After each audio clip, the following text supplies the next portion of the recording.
Business has been growing steadily for Honest Dumplings and South Island Pie Company, making thousands of dumplings and pies out of this kitchen. CEO Chris Laurel says that's why they decided to start selling to BC. In early February, got an email from the CFIA telling us to kind of cease. Laurel believed their direct-to-consumer sales in BC were compliant with the Canadian Food Inspection Agency licensing guidelines.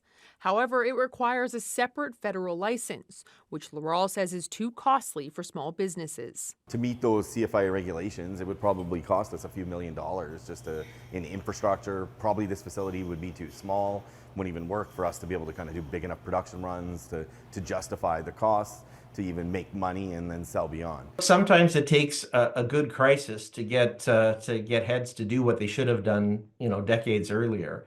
And that's exactly what I see happening in real time. Dan Kelly with the Canadian Federation of Independent Businesses says layers upon layers of regulations have impeded small businesses from growing.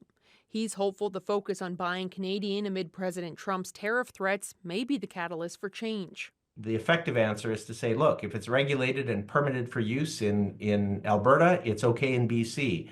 If it's okay in Quebec, it's all right in Ontario. And this is the way to cut through the thousands and thousands of rules and regulations that small companies like this are forced to comply with. In a statement, the CFIA says it's mandated to enforce Canada's food legislation to set safety standards. Laurel hopes the economic strains and tariffs put much-needed pressure on the CFIA to make changes so he can get back to business. Emily Fitzpatrick, CBC News, Edmonton.